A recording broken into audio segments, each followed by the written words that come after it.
हाय दोस्तों, welcome to back my channel. मैं ये कहानी का भाग 12वां लेकर आई हूँ। तो हम बिना देरी के स्टोरी स्टार्ट करते हैं।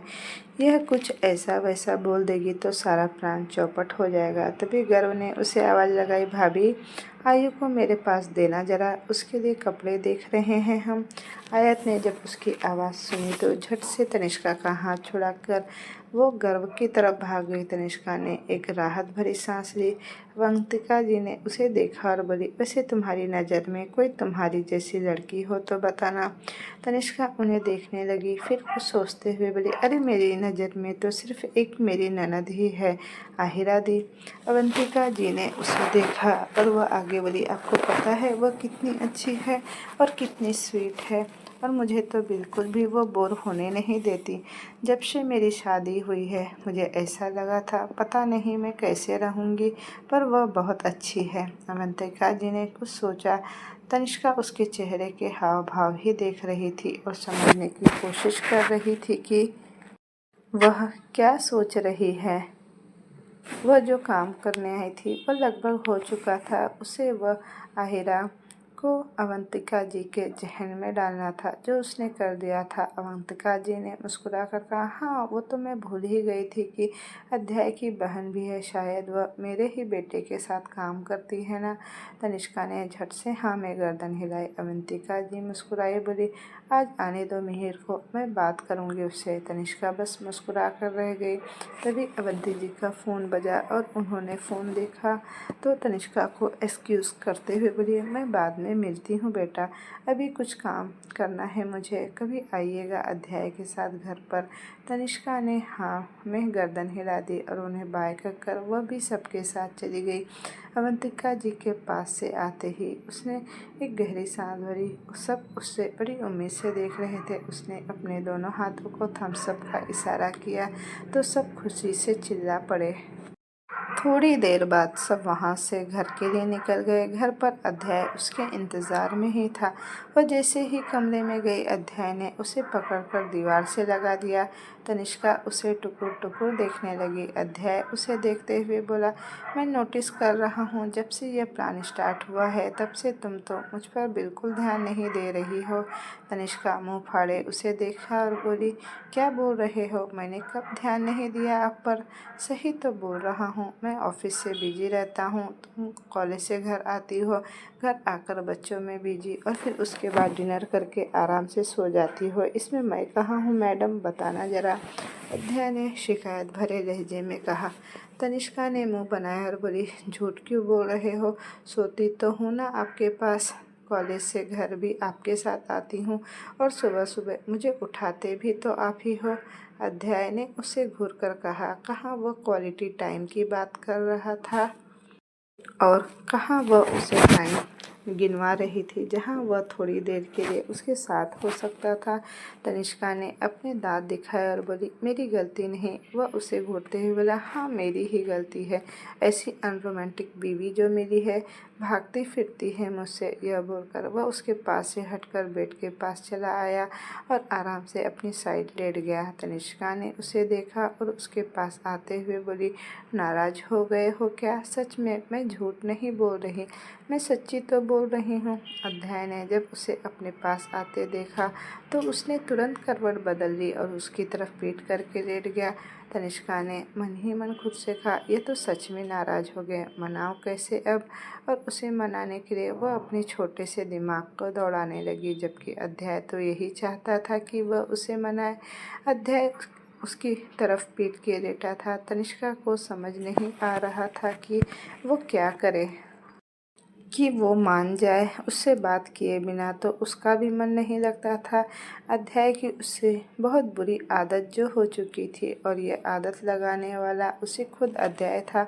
शादी के पहले दिन से ही उसने कभी ये महसूस नहीं होने दिया कि वह उस लड़की से पहली बार मिला था, और उसके बाद तो उसने तनिष्का को अपनी हथेली पर रखा था। वो कुछ सोचते हुए उसके पास बढ़ गई और उसके पास बैठते हुए उसके कंधे पर हाथ रख बोली, बोली, सच में नाराज हो गए? देखिए मैं सच्ची कान पकड़ रही हूँ। लेकिन अध्याय ने अपना कंधा उचकाकर उसका हाथ हटाने की कोशिश की। तनिष्का ने फिर से कहा, दोनों कान पकड़कर सॉरी ना। यह बोल उसने अपने दोनों कान पकड़ लिए। इस समय वो बेहद मासूम लग रही थी, लेकिन अध्याय ने उसे नहीं देखा। वह कनखियों से उसे देख जरूर रहा था, लेकिन तनिष्का को यह बिल्कुल भी अंदाजा नहीं था।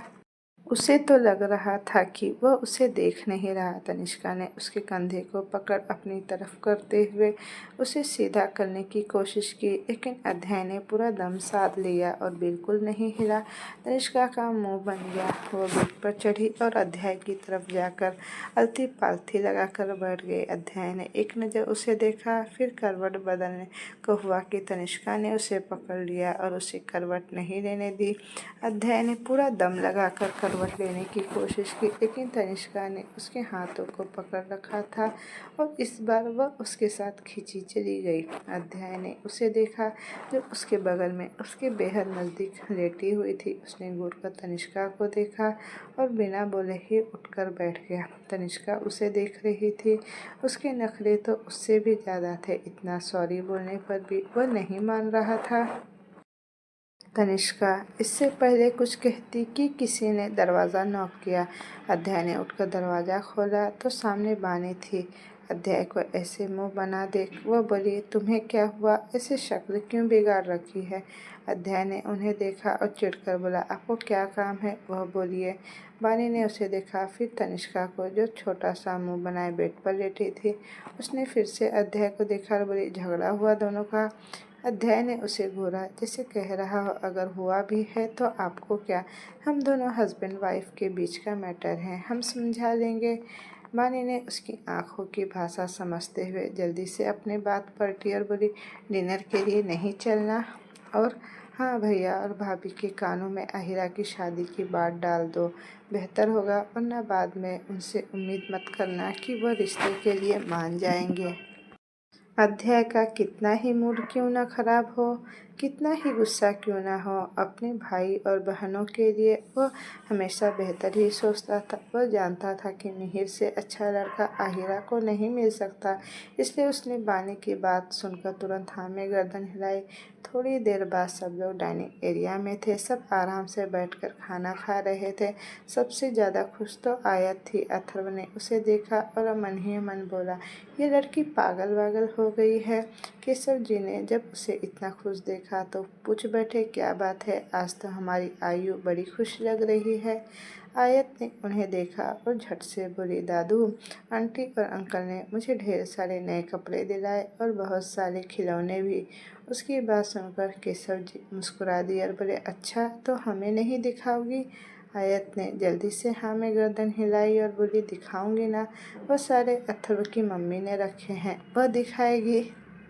उसकी बात सुनकर बानी मुस्कुरा दी। सार्थक ने उसे देखा और बोला, तुम उसे अथर्व की मम्मी क्यों बोलती हो? तुम उसे आंटी क्यों नहीं बोलती, जैसे आहिरा को कहती हो, या फिर कुछ और जैसे तनिष्का को कहती हो? आयु उसे देखने लगी। उसे समझ नहीं आया कि वह क्या कहे।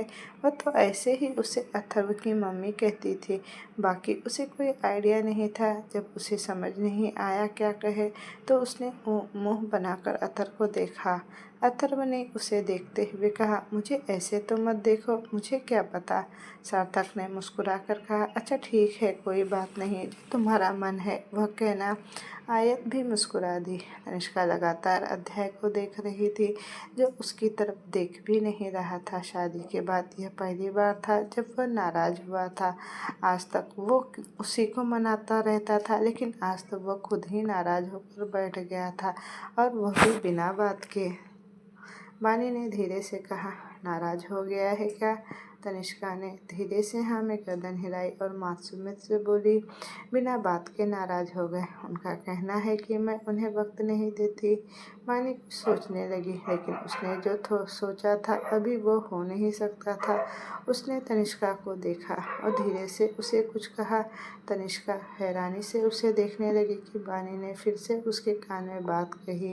तनिष्का के गालों की रंगत हल्की गुलाबी होनी शुरू हो गई। न जाने बानी उसे कौन सी पट्टी पढ़ा रही थी। सार्थक जो लगातार उसे देख रहा था, उसने उसे कोहनी मारी और बोला, क्या पट्टी पढ़ा रही हो तुम उसे? वानी ने मुंह बनाया और बोली, पढ़ाने का काम तुम्हारा है, प्रोफेसर तो तुम हो, मैं नहीं। सार्थक ने उसे घूरा, लेकिन वानी पर उसका कुछ असर नहीं हुआ। अध्यय उन सब की खुसर-फुसर सुन और देख भी रहा था। उसे समझ तो कुछ नहीं आ रहा था, लेकिन वानी की खुराफाती बातें तनिष्का के दिमाग में जो डाली गई है, यह बात उसे जरूर समझ में आ गई थी।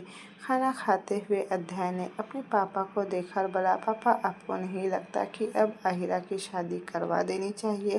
वैसे भी उसकी शादी की उम्र हो चुकी है। उसकी बात सुनकर केशव जी और शैलवी जी उसे देखने लगी। वहीं आहिरा की नज़रें भी उस पर चली गई।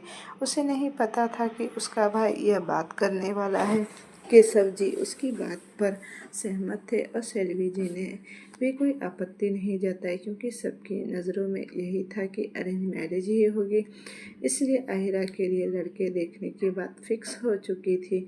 आहिरा को समझ नहीं आया कि यह क्या हो रहा है। उसने बाद में बात करने का सोचा। सबने आराम से खाना खाया और अपने अपने कमरे में चले गए। अध्याय जानबूझकर अपने स्टडी रूम में चला गया ताकि तनिष्का को वो थोड़ा और परेशान कर सके। वह लगभग 12 बजे अपने कमरे में आया। कमरे में अंधेरा था, सिर्फ एक नाइट बल्ब जल रही थी जिसकी रोशनी कमरे में फैली थी। उसे लगा तनिष्का सो चुकी है। वह जाकर अपनी जगह पर लेटा, लेकिन उसे एहसास हुआ कि बेड पर तो कोई है ही नहीं। वो झट से उठकर बैठ गया और लाइट ऑन की, और सच में कमरे में कोई नहीं था। उसने इधर उधर पूरे कमरे में नज़र दौड़ाई और खुद से ही बोला, नाराज होकर कहीं आहिरा के पास तो नहीं चली गई है। तभी वॉशरूम का दरवाज़ा खुला और अध्याय की सारी उल्टी सीधी सोच को विराम लग गया। वह उसके सामने थी, लेकिन जब उसने उसे गौर से देखा तो उसके होश उड़ गए। तनिष्का ने एक सेक्सी सी नाइट गाउन पहना था और उसकी आंखों में वह बेहद हॉट लग रही थी। अध्याय आंखें फाड़े उसे ही देख रहा था।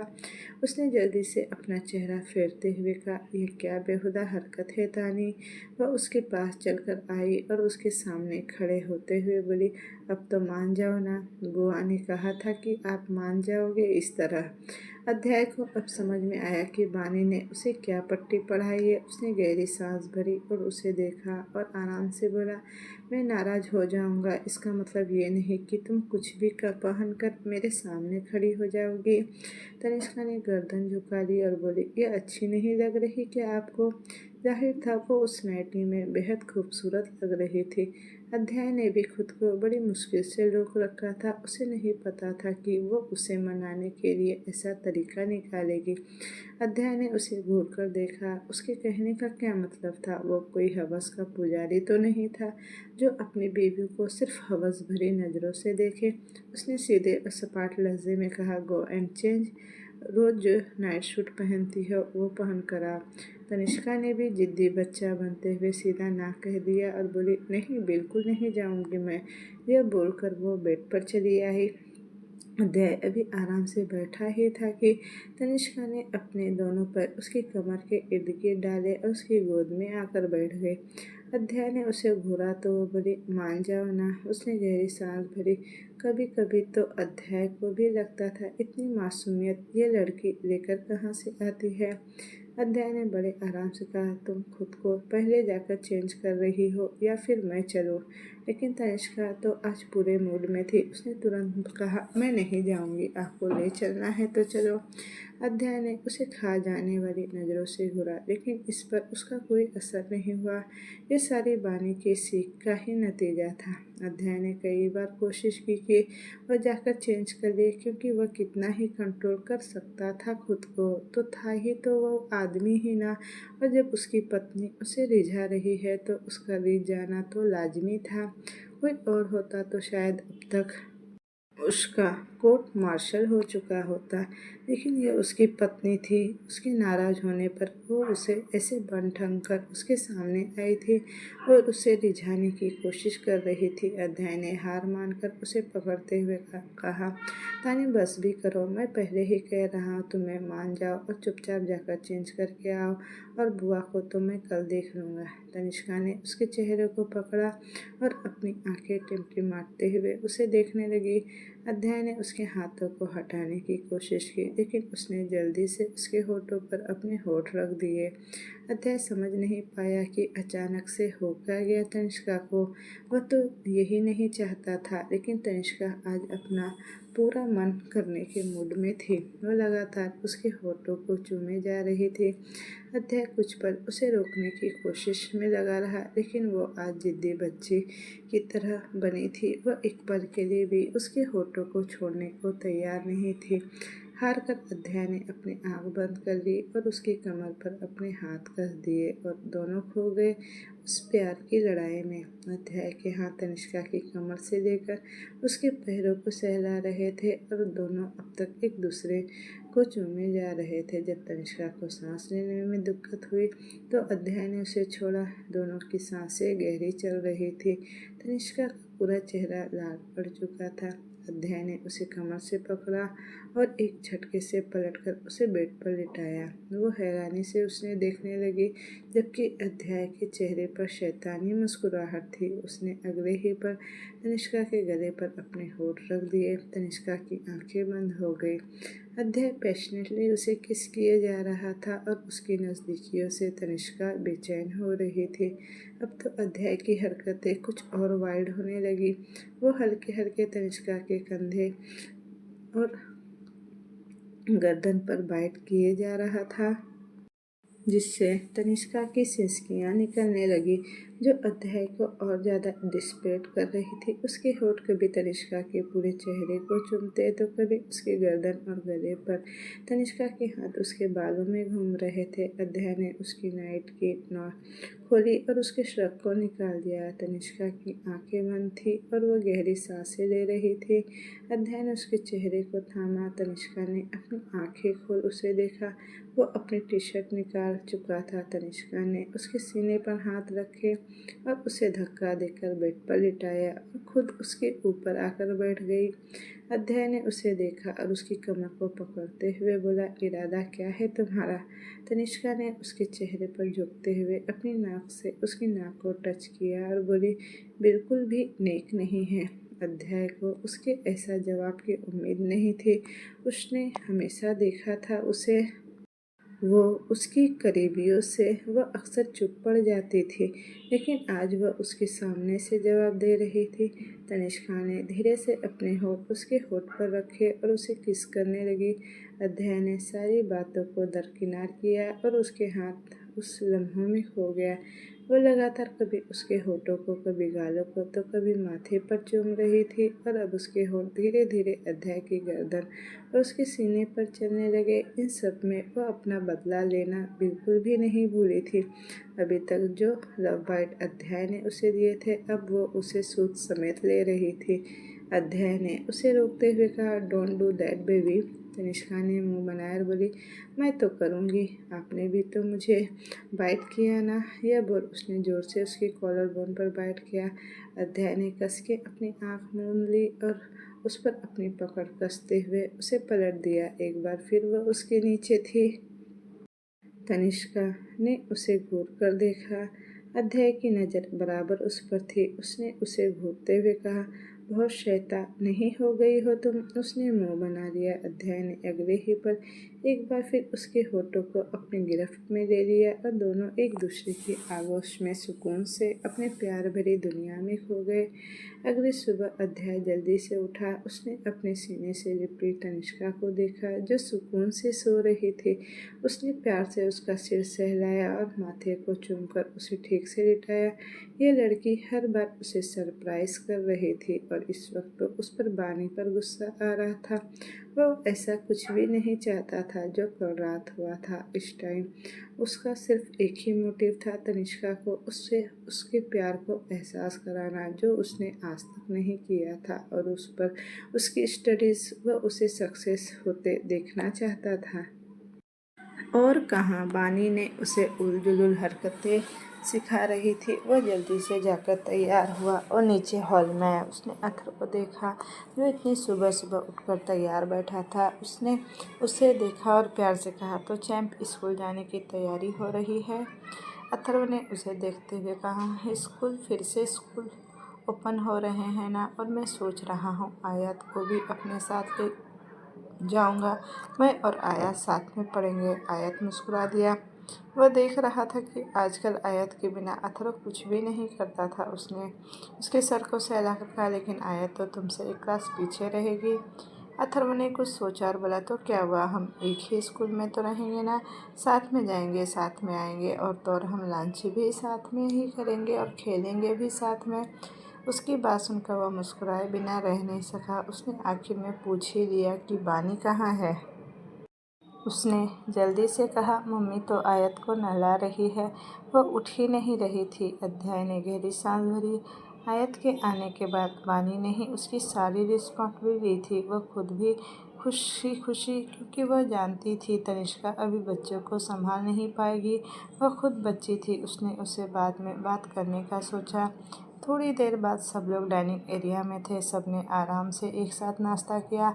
आयत आज नखरे कर रही थी। उसे स्कूल नहीं जाना था। तनिष्का ने उसे देखा और प्यार से बोली, बेबी मैं भी तो जाती हूँ ना स्कूल, तुम भी जाओ। देखो अथर्व भी जा रहा है, वह मेरे साथ नहीं रहेगा ना।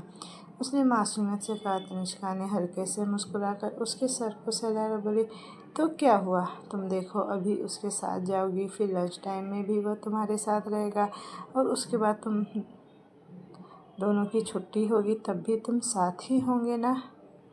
और आते टाइम सार्थक अंकल तुम्हें चॉकलेट भी दिलाएंगे। उसने जब यह सब बात सुनी नहीं तो सार्थक की तरफ देखने लगी। सार्थक ने मुस्कुराकर जैसे ही हामी भरी, वह झट से बोली, ओके मैं भी स्कूल जाऊंगी। वह सब उसे देख मुस्कुरा दिए। एक चॉकलेट के लालच में वह कुछ भी करने को तैयार हो सकती थी। थोड़ी देर बाद अध्याय ऑफिस के लिए निकलने को तैयार था, तभी उसका फ़ोन बजा। उसने फ़ोन उठाया तो उधर से अवंतिका जी की आवाज़ आई, अध्याय बेटा ऑफिस चले गए हो क्या। अध्याय ने नासमझी से कहा, नहीं आंटी, क्या हुआ बताइए, कोई काम था क्या आपको। मैं आ रही थी ना बेटा, तुम होते तो मुझे अजीब नहीं लगता। तुमसे पहले भी मैं मिल चुकी हूँ, बाकी मैं किसी को जानती नहीं हूँ ना तुम्हारे घर में। मुझे कुछ काम था, अवंतिका जी ने उसे बताया। उसका यह कहना अध्याय को कहीं ना कहीं यह एहसास दिला गया था कि वह किस काम के लिए यहाँ आ रही है। उसने झट से कहा, ठीक है आंटी, मैं यहीं हूँ। कि तभी वह बोली, तुम्हारी बहन। अध्याय ने टाइम देखा और बोला, सॉरी आंटी, वह तो निकल गई, एक्चुअली उसे शेड्यूल फिक्स करना होता है ना अपने बॉस का। अवंतिका जी ने मुंह बनाया और बोली, मेरा बेटा बड़ा खड़ूस है काम के मामले में। अध्याय उनकी बात सुनकर हल्के से हंस दिया और बोला, आप आ जाइए, मैं यहीं पर हूँ। अवंतिका जी ने हामी भरी और फ़ोन रख दिया। अध्याय ने जल्दी से जाकर बानी और तनिष्का को बताया। वो दोनों हैरान थी। तनिष्का ने कन्फ्यूजन से कहा, मुझे नहीं पता था कि मेरी बात का इतना इम्फेक्ट हो जाएगा उन पर, कि वो दूसरे दिन ही आ जाएगी यहाँ। बानी ने उसे देखा और बोली, ये तो मुझे भी नहीं पता था कि ये इतना असरदार होगा। अध्याय ने उन दोनों को देखा और बोला, तो दिक्कत क्या है अब, हम जो चाहते थे वो हो तो रहा है ना, तो फिर क्यों दिमाग लगाना। उन दोनों ने भी यही सही समझा। थोड़ी ही देर में अवंतिका जी आ चुकी थी। सबने उनका प्यार से वेलकम किया। वो अध्याय को अच्छे से जानती थी, उस पर वो तनिष्का से भी मिल चुकी थी। वो सब बैठे और तनिष्का ने जल्दी से चाय नाश्ते का इंतज़ाम किया। अध्याय ने मुस्कुराकर उन्हें देखते हुए कहा, कहिए आंटी, क्या काम था आपको। अवंतिका जी ने उसे देखा, फिर अध्याय के माँ पापा को देख बोली, देखिए बहन जी और भाई साहब, घुमा फिरा कर बातें करना मुझे नहीं आता, मैं सीधे मुद्दे की बात करती हूँ। शैलवी जी ने आराम से कहा, आप बेझिझक कहिए, आपको जो भी कहना है। मैं यहाँ आपकी बेटी के लिए अपने बेटे का रिश्ता लेकर आई हूँ। अवंतिका जी ने सीधे सपाट लहजे में कहा। पानी ने तनिष्का को देखा और आयरन की उनका तीर सीधे निशाने पर लगा था। शैलवी जी और केशव जी हैरान थे कि अवंतिका जी बोली, देखिए मैं जानती हूँ यूँ अचानक से मेरा ये कहना आपको गलत लग रहा हुआ, पर मैंने बेटे को बड़ी मुश्किल से शादी के लिए मनाया है, और मैं नहीं चाहती कि उसका मूड फिर से बदल जाए या फिर कोई गलत लड़की उसकी ज़िंदगी में आ जाए। सैलवी जी ने आराम से कहा, पर हमें आहिरा से भी तो पूछना होगा ना, और फिर न जाने वो क्या ही कहेगी। तभी तनिष्का बोली, माँ दी को हम सब मना लेंगे, आंटी जी बहुत अच्छी है और इनकी बेटे तो राणा साहब के अच्छे दोस्त भी हैं, वो बिजनेस पार्टनर है, तो मुझे नहीं लगता कि कुछ दिक्कत होगी। उसकी बात सुनकर अध्याय ने सहमति जताई। अब जब अध्याय कह रहा था तो उनके पास मना करने का कोई ऑप्शन नहीं था। उन्होंने तुरंत हाँ कर दी। अवंतिका जी खुश होकर बोली, आप सब एक बार आहिरा से बात कर लीजिए और फिर हम जल्द से जल्द सगाई का मुहूर्त निकलवाएंगे। उनकी बात पर उन सब ने हामी भर दी। सब कुछ डिसाइड करने के बाद वो वहाँ से चली गई और अध्याय भी ऑफिस के लिए निकल गया। सब खुश थे। आखिर आहिरा का सपना जो सच होने वाला था, उसे जो चाहिए था वो उसके परिवार वालों ने मिलकर मुमकिन कर दिया था, जो कभी उसे नामुमकिन सा लग रहा था। लेकिन अभी तक आहिरा और मिहिर दोनों को नहीं पता था कि उनका रिश्ता पक्का हो चुका है। आहिरा तो सुनकर बेहद खुश होने वाली थी, ये तो तय था, लेकिन बेचारे मिहिर का क्या रिएक्शन होगा ये कोई नहीं जानता था, और शायद कोई जानने में इंटरेस्टेड भी नहीं था। प्रकृति ने इन दिनों खूब मस्ती की थी, वो भी अपने घर परिवार को भुलाकर। उसे कोई फ़र्क ही नहीं पड़ रहा था कि वो अपनी शादी से भागकर आई थी। वो अपने मन में विश्वास लिए बैठी थी कि अध्याय उसे प्यार करता है और उसे माफ़ भी कर देगा, और एक बार फिर वो साथ होंगे। उसने एक नज़र उस होटल के पूरे कमरे को देखा और फिर अपने सूटकेस को। वो शायद वापस लौटने का डिसीजन कर चुकी थी। उसने खुद से ही मुस्कुराते हुए कहा, मैं आ रही हूँ अध्याय बेबी, अब जल्द ही मुलाकात होगी हमारी। ये बोल उसने अपना सूटकेस बंद किया और कमरे से बाहर निकल गई। आज का दिन वो खुशी से सेलिब्रेट करके बिताना चाहती थी। आखिर कल उसकी वापसी की फ़्लाइट जो थी, इसलिए वो अपने दोस्तों के पास चली गई और वो सब घूमने निकल गए। यहीं दूसरी तरफ बानी घर में थी। आज जब दोनों बच्चे स्कूल जा चुके थे तो घर में बेहद शांति थी। उनने सोचा आहिर को गुड न्यूज़ बता देनी चाहिए। कुछ सोचकर वो रुकी और खुद से बोली, नहीं नहीं, ऐसे नहीं, वहाँ तो वो अपनी खुशी सेलिब्रेट ही कर नहीं पाएगी, घर आने पर ही बताएंगे उसे, वो बेहद खुश हो जाएगी। आखिर उसकी शादी मिहिर से जो होने वाली है, ये सोचकर वो मुस्कुरा दी। इधर कॉलेज में तनिष्ठा, वेद और नेहा के साथ ही ईशानी आज ऑब्सेंट थी। वो वेद ने तनिष्का को देखा और बोला, आज तो तुम भी लेट हो आई थी, मुझे तो लगा तुम भी नहीं आओगी। अरे वो अचानक से गेस्ट आ गए थे तो घर से निकलने में लेट हो गई, वरना मेरा कोई इरादा नहीं था, तनिष्का ने कहा। नेहा ने उसे देखा और बोली, लेकिन ये इशू की बच्ची क्यों नहीं आई? तनिष्का ने कंधे उचका दिए। क्लास के बाद वो तीनों आराम से आकर कैंटीन में बैठ गए। तनिष्का ने वेद को देखा और बोली, वेद जाओ मेरे लिए नूडल्स लेकर आओ, मुझे नूडल्स खाने हैं, पता नहीं इतनी क्रेविंग क्यों हो रही है। वेद ने उसे देखा, उसे लगा शायद उसके मूड स्विंग की वजह से होगा। वो चुपचाप उठकर चला गया। थोड़ी देर में वह उसके लिए नूडल्स और नेहा के लिए बर्गर लेकर आया। तनिष्का ने नूडल्स देखे और जल्दी जल्दी खाने लगी। वेद ने हंसते हुए कहा, आराम से खा ले, कहीं भागे नहीं जा रहे तेरे ये नूडल्स। तनिष्का ने अपने मुंह में नूडल्स भरते हुए कहा, तुम नहीं समझोगे मेरी क्रेविंग को, सिर्फ मैं ही समझ सकती हूँ ये, या फिर राणा साहब।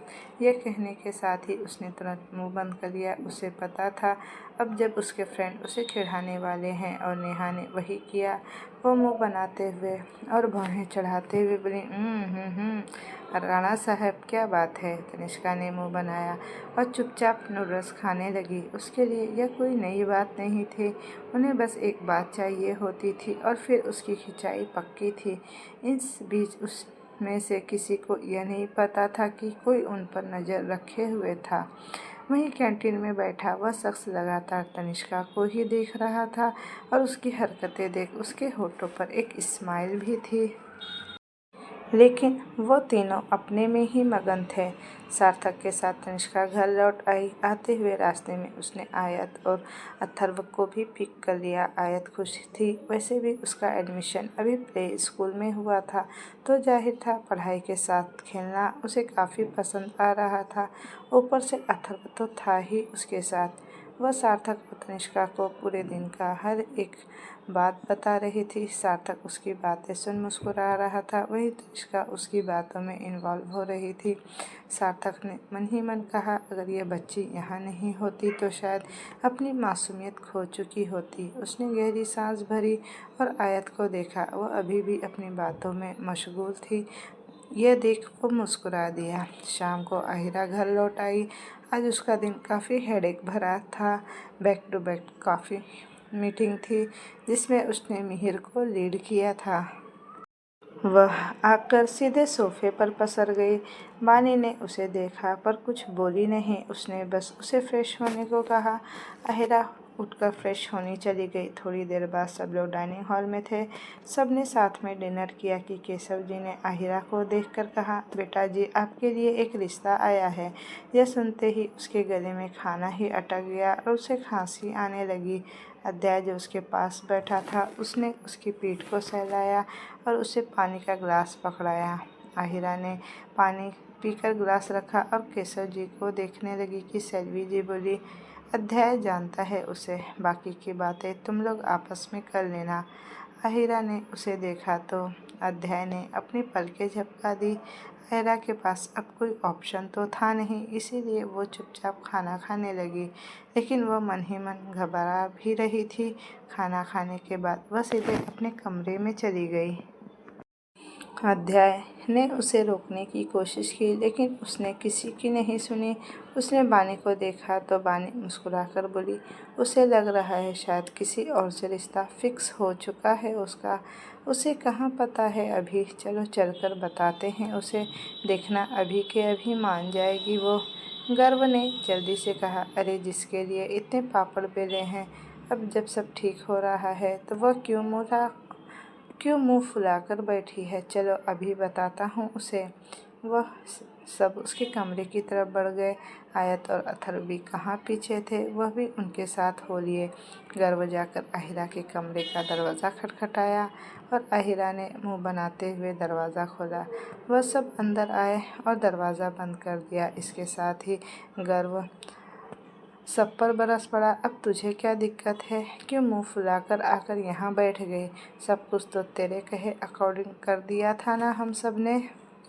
आहिरा ने उसे घूर कर देखने लगी और बोली, पापा ने रिश्ता फिक्स कर दिया है। किससे, कब और कैसे, मुझे कुछ आइडिया भी नहीं। क्या मतलब? मैं रात को सोकर उठी तब तक तो सब ठीक था और सुबह सुबह मेरा रिश्ता फिक्स हो चुका है और मैं ऑफिस से आ रही हूँ तब मुझे पता चल रहा है।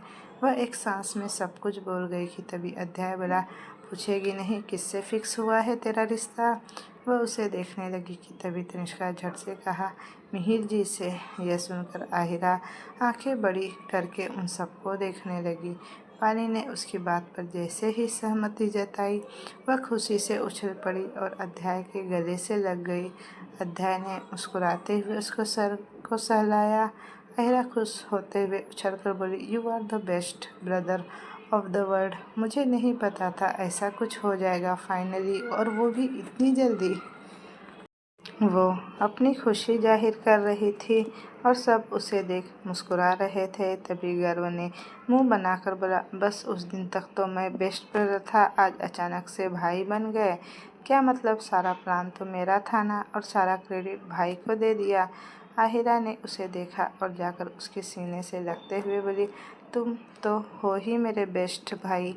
गर्व मुस्कुरा दिया और उसे हक करते हुए बोला, अब जल्दी से शादी करके चली जा मोटी यहाँ से, बहुत परेशान कर दिया है तूने मुझे। आहिरा ने उसे घूरा तो उसने दांत दिखा दिए। थोड़ी देर इधर उधर की बातें करने के बाद वह सब आराम से अपने अपने कमरे में सोने चले गए, लेकिन इधर मिहिर की नींद हराम थी। घर आते ही उसके सिर पर उसकी माँ ने रिश्ता फिक्स होने का जैसे बम ही फोड़ दिया था। वो हैरान था, अभी कुछ दिन पहले ही तो वो पहले वाला रिश्ता कैंसिल हुआ था और आज आते आते वो उसे बता रही थी कि उन्होंने उसका रिश्ता फाइनल कर दिया है और उसे बताया भी नहीं।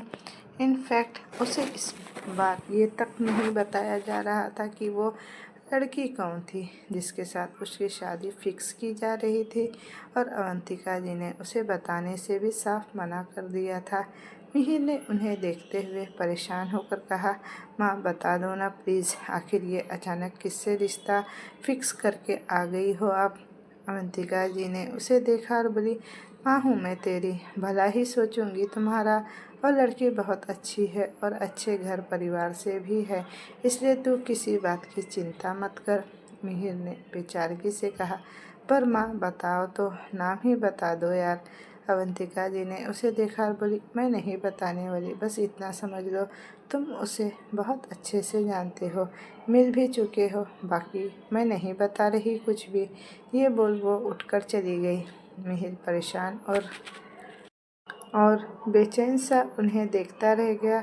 उसने ये उम्मीद तो बिल्कुल नहीं की थी, लेकिन अब वो कुछ कर नहीं सकता था। मरता क्या न करता, अपनी माँ को हाँ करने वाला तो वो ही था। भले ही उन्होंने उसे इमोशनल ब्लैकमेल किया था, लेकिन हाँ तो वो कर चुका था। इधर तनिष्का अपने कमरे में बैठी अपने कॉलेज की बुक्स देख रही थी, क्योंकि अध्याय अभी स्टडी रूम में था और उसे भी नींद नहीं आ रही थी। तभी अचानक उसका कुछ खाने का मन हुआ। उसने अपने पेट की तरफ देखा और मासूमियत से बोली, अभी तो डिनर किया था ना मैंने, अब फिर से कुछ खाना का मन क्यों कर रहा है। ये बोल उसने अपना निचला होठ काटा। तभी अध्याय कमरे में आया। उसने उसे बैठे देखा तो बोला, क्या हुआ तानी, सोई नहीं अभी तक। उसने उसे देखा और मासूमियत से बोली, कुछ खाने का मन हो रहा है, पर अभी तो डिनर किया था ना तुमने, ठीक से नहीं खाया था क्या तुमने। अध्याय ने पूछा। खाया था, पर अब फिर से खाना है मुझे। उसने उसे देखा। अध्याय ने कुछ सोचते हुए कहा, अच्छा ठीक है, मैं देखता हूँ कि किचन में कुछ है क्या। ये बोल वो बाहर निकलने को हुआ कि वो जल्दी से उठकर उसके पीछे पीछे चल दी। अध्याय ने उसे देखा तो वो बोली, मैं भी साथ चलूँगी। उसने मुस्कुरा कर कहा, चलो। वो दोनों किचन में चले आए। अध्याय अब वहाँ कुछ देखने लगा जिससे वो उसके लिए कुछ इंस्टेंट बना सके। तनिष्का आराम से स्लैब पर बैठ गई। अध्याय ने सब देखा, पर कुछ भी ऐसा नहीं मिला। अध्याय ने उसे देखा और बोला, कुछ भी नहीं है तानी, सिर्फ फ्रूट्स के अलावा। तनिष्का ने मुंह लटका लिया कि अध्याय बोला, फ्रूट चाट बना दूँ। उसने छोटा सा मुंह बनाकर कहा, अच्छा ठीक है, बना दो। अध्याय ने मुस्कुराकर उसके सिर को सहला बोला, मैं कल कुछ इंस्टेंट नूडल लाकर रख दूंगा। उसने हाँ में गर्दन हिला दी और अध्याय उसके लिए फ्रूट्स कट करने लगा और वो वहाँ बैठी बैठी उसे ही देख रही थी। अध्याय ने जल्दी से फ्रूट्स कट किए और उसमें चाट मसाले डाले। वो बड़े ध्यान से उसे देख रही थी। यह आदमी उसके लिए बिल्कुल अलग था। उसे कभी कभी लगता कि शायद वह इस मामले में कुछ ज़्यादा ही लकी निकली। ऐसा भी तो हो सकता था कि प्रकृति की अध्याय से शादी हो जाती, या फिर यह भी हो सकता था कि अध्याय का स्वभाव ऐसा न होता। लेकिन दोनों ही बातों में कुछ सच नहीं था। सच वह था जो इस वक्त उसकी आंखों के सामने था, जो उसका पति उसके लिए आधी रात को फ्रूट चाट बना रहा था। वह हल्के से मुस्कुराई। अध्याय ने उसे बाउल पकड़ाते हुए कहा, यह लो तुम्हारा फ्रूट चाट। तनिष्का ने झट से बाउल पकड़ लिया। हालांकि फ्रूट से उसे कोई एक्सपेक्टेशन तो थी नहीं, लेकिन उसने जैसे ही पहले बाइट लिया, वह हैरानी से अध्याय को देखने लगी। अध्याय उसके दोनों तरफ स्लैब पर हाथ टिकाए उसे ही देख रहा था। उसने हैरानी से कहा, ये इतना अच्छा कैसे है, मैं तो इनमें फ्रूट ही डाला है। उसने अपनी बड़ी आंखों को करके कहा। अध्याय मुस्कुराया, धीरे से बोला, इसमें तुम्हारे पति का प्यार का जादू है। तनिष्का ने अपनी आंखें झपकाई और अगले ही पल खिलखिलाकर हंस दी। अध्याय ने उसे देखा और बोला, बाउल ठीक से पकड़ो। उसने अपने दोनों हाथों से बाउल पकड़ लिया और अगले ही पल अध्याय ने उसे अपनी गोद में उठा लिया और कमरे की तरफ बढ़ गया। उसने कमरे में आकर तनिष्का को बेड पर बैठाया और बोला, फटाफट से इसे फिनिश करो, फिर सो जाओ, काफ़ी लेट हो गया है। लेकिन तनिष्का का ध्यान उसकी बातों पर था ही नहीं। उसका ध्यान तो पूरा उस फ्रूट चाट पर था। वो बड़े मज़े से उसे खा रही थी। अध्याय ने उसे देखा तो मुस्कुराए बिना रह नहीं सका। वह जाकर अपनी साइड बैठा और अपने फ़ोन में कुछ करने लगा। वहीं तनिष्का ने जल्दी ही अपना फ्रूट चाट फिनिश किया और बाउल साइड में रख हाथ धोने चली गई। थोड़ी देर बाद जब वो आई, वो अध्याय से लिपट गई। अध्याय ने उसे देखा और उसके सर को सहलाया। उसने अपना फ़ोन साइड किया और लैंप बंद करके उसे अपने साथ लिए लेट गया। दोनों सुकून से सो गए। अगली सुबह आहिरा ऑफिस पहुंची। खुशी उसे गुड मॉर्निंग विश किया और निशांत ने भी। उसने मुस्कुराकर दोनों को विश किया कि तभी मिहिर ऑफिस में एंटर हुआ। पूरा स्टाफ शांत हो चुका था और अपने काम में लग चुका था। हमेशा सबकी मॉर्निंग विशेष का जवाब देने वाला मिहिर आज बिना कुछ बोले सीधे केबिन में चला गया। खुशी ने हैरानी से कहा, ये मिहिर सर को क्या हुआ है आज? गुड मॉर्निंग पर कोई रिस्पॉन्स नहीं किया। ऐसा तो कभी नहीं करते वो। आहिरा ने कंधे उचका दिए। उसे भी कहाँ पता था कि आखिर समस्या क्या है इसकी। लेकिन उसका काम था। उसके आते ही उसका शेड्यूल समझाना, तो वो तुरंत उसके केबिन की तरफ चली गई। जब वह केबिन में आई तब भी वो शांत सा कुर्सी पर बैठा कुछ सोचे जा रहा था। उसने उसे मॉर्निंग विश किया लेकिन उसका जवाब मिहिर ने नहीं दिया। आहिरा ने उसे 2-3 बार पुकारा, sir sir are you alright? Good morning sir. Mihir ने अचानक चौंक कर उसे देखा कि वह फिर से बोली, आर यू ऑलराइट सर? क्या हुआ है आपको? सुनाई भी नहीं दे रहा क्या आपको? मिहिर ने उसे देखा और बोला, सर दर्द से फटा जा रहा है, पहले एक ब्लैक कॉफ़ी मंगवा दो। आहिरा ने उसे देखा फिर झट से बोली, सर दर्द कर रहा है तो कॉफ़ी नहीं, आप एक चाय ले लो, वो भी अदरक वाली, मैं मंगवाऊँ? मिहिर ने एक नज़र उसे देखा और हाँ में गर्दन हिला दी। कहाँ वो सोच रही थी कि अपनी शादी की बात सुनकर वो जितनी खुश है उतना मिहिर खुश ना सही लेकिन कुछ तो कहेगा। लेकिन यहाँ तो सब उल्टा था और इस वक्त जब उसे पता था कि वह दर्द में है तो उसने पहले उसका इलाज करना ही बेहतर समझा। उसने तुरंत ही एक चाय बोल दिया। थोड़ी देर बाद मिहिर के सामने चाय का कप हाजिर था। तो दोस्तों, ये कहानी मैं यहीं तक रहने देती हूँ। इसका नेक्स्ट पार्ट मैं जल्द ही लेकर आऊँगी, तो मुझे कमेंट में बताइएगा आपको स्टोरी कैसी लग रही है। और स्टोरी अच्छी लग रही है और इसी तरह की स्टोरी चाहिए तो मेरे चैनल को लाइक शेयर सब्सक्राइब ज़रूर कीजिएगा। Thank you for watching. Bye bye.